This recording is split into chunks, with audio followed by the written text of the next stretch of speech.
Hello, everybody. I'm talking today about the establishment of a human multi-organ chip platform to replace animal transplant models for preclinical evaluation of Tregs. So my PhD thesis belongs to the project Reshape, which aims at developing next-generation Treg therapy. And this all started with a clinical study, which is named the ONE study. So, I can use this, yes. So what they did in the ONE study is they treated kidney transplant patients with regulatory T cells. So they took blood from the patients, they isolated the Tregs, they expanded the Tregs, and then they put back the isolated and expanded Tregs back into the patients 5 to 7 days post-transplant. What they saw in this study is that the study was safe and effective and stable, and they could reduce the treatment of the patients to a monotherapy. What they saw, on the other hand, is that they had 2 out of 11 non-responder. The expansion of the cells was only temporary. A monotherapy of the patients was still necessary, and there was no doses dependence. So this is why they decided to build this new project called Reshape, which aims at next generation Treg products. And what they do there is, after isolating the Tregs, they want to modify the manufacturing of the cells, which means they want to, for example, improve the stability of the cells with methods like CRISPR-Cas. And what they also want to do is that they want to test these cells in next generation preclinical test systems. And here they want to use new in vivo rodent models and new in vitro test platforms. When you look at the right side, you see the different work packages of Reshape. And I'm responsible during my PhD to test the regulatory T cells in the next generation in vitro platform. So how can we generate a human transplantation platform? Of course, at first we need the chip platform. So here you can see the chip that I'm using during my PhD. So the chip is called Humimic Chip 2 VASC platform. VASC stands for vascularization. And on the left side you see the setup of the chip platform. So we have 2 circuits on each chip. We have in one circuit a medium compartment and 2 cell culture compartments. So here I can perform the medium exchange, and here I'm cultivating the cells. On the right side, you can see one circuit of the chip. And what is different to our usual chip 2 is that we have finer channels in the chip, which have a size of around 120 microns up to 500 microns. And the channels are splitting up to 8 channels that are ending in the chip compartment. What we have in the chip is we have these pumps, so we have a pulsator flow through the chip system that enables the connection of the different organs we have in the chip. So what we need next for the generation of a human transplantation platform are the organ models. So what I'm integrating in the chip platform is are the iPSC liver, an iPSC EC-based vasculature, and PBMCs. So all the cells are from one recipient, so one donor. So this is an autologous system. The next step is then to add the iPSC kidney from another donor to mimic the transplantation model. And we are working with iPSC-generated organoids and cells, which you can see here. So we are differentiating iPSCs towards endothelial cells, liver spheroids, which are belonging to the recipient. And we are also differentiating iPSC to tubular organoids, which you can see here. So this takes us approximately 14 days to get the cells or the organoids. And what we are doing with the endothelial cells to get a physiological surface is that we are endothelializing our chip platform. So here you can see a calcium live staining in red. So all the endothelial cells, or the cells you can see here in red, are endothelial cells. And we are covering the surface of the chip to get a physiological surface. And when you look at the lower images, Here you can see immunohistological stainings for endothelial cells. So we stained them for CD31, CD144, and Z01. This is one channel of the chip, and what you can see nicely is that the channel of the chip is covered with endothelial cells. And this is also a short video which I can show you. So here I stained endothelial cells for Z01 in red, and in blue you can see the cell nuclei. And what we are doing is we are sliding through the channels of the chip. Here you can see a small channel with 120 microns, and you see that the surface of the chip is nicely covered with the endothelial cells, and we are flowing from the small channels into the chip compartment.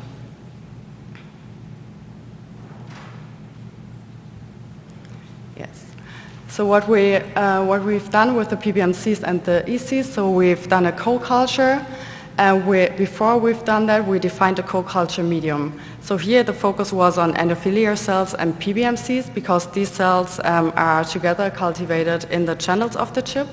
So we needed a medium that is suitable for both cell types. So this is why we made a mixture of endothelial cell growth medium and RPMI medium.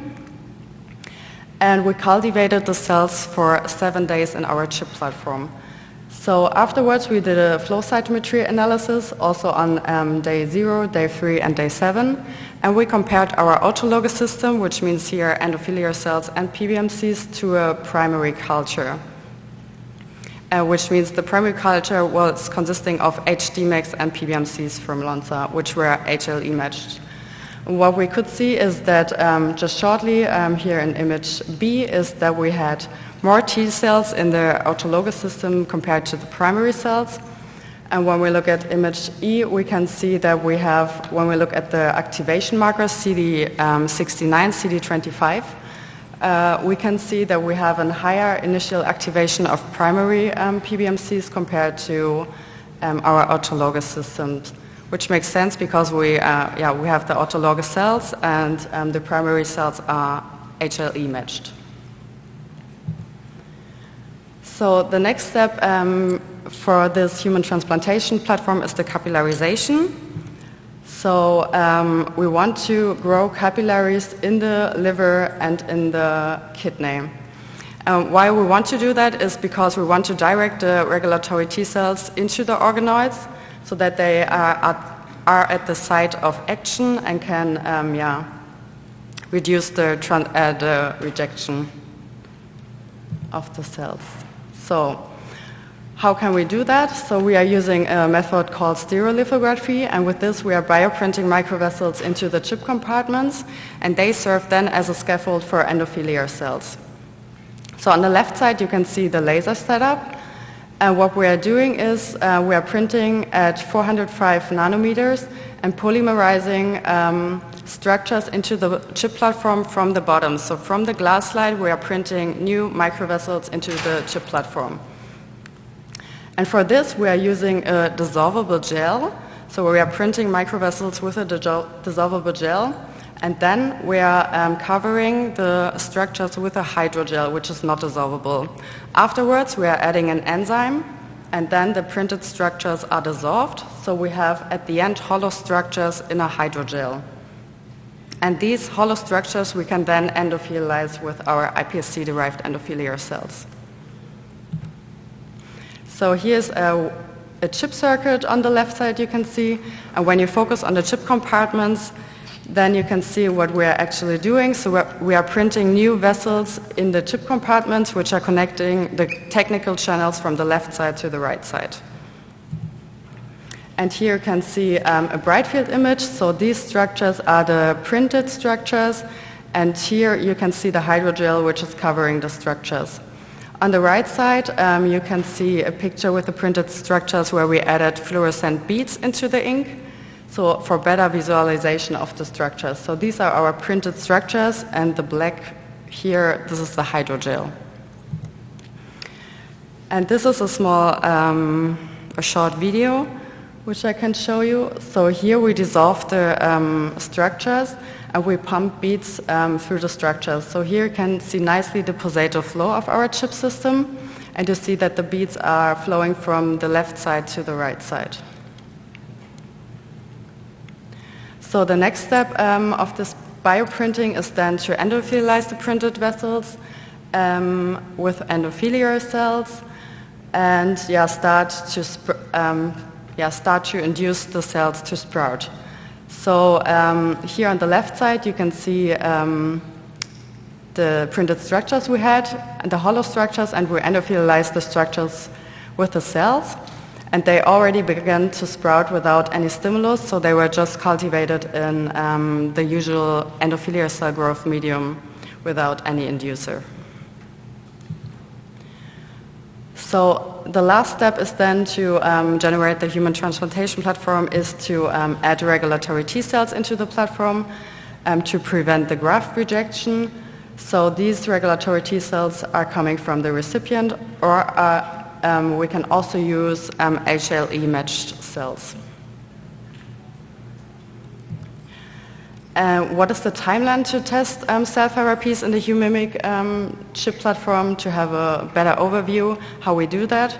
So at first we are differentiating the iPSCs towards our organ models, towards endothelial cells, liver and kidney. Then we are bioprinting the microvessels in the chip. Afterwards we are endothelializing the chip platform, and then the cells need approximately 3 days to align to the flow of the chip and to elongate. And when we start the chip experiment, we add liver organoids and PBMCs into the chip platform, and 2 days after we add the kidney organoids, which is done from another donor, and this mimics our transplantation. 3 to 5 days post-transplant, we treat the, let's say the kidney with regulatory T cells, and then we can cultivate the system for further 7 days, and then we end the chip experiment and performing flow cytometry analysis, cytokine and metabolic analysis. So what we have so far is that we developed the organ models. We are able to co-cultivate the organoids in our chip system, so we developed a co-culture medium, and we're able to bioprint microvessels into the chip platform. And what we are working on at the moment is we are working at the sprouting of endothelial cells. We try to get the rejection model, because at first we have to prove that we have a rejection, that the PBMCs are attacking the kidney, that we see an inflammation. And the last step is then to treat the rejection with the regulatory T cells.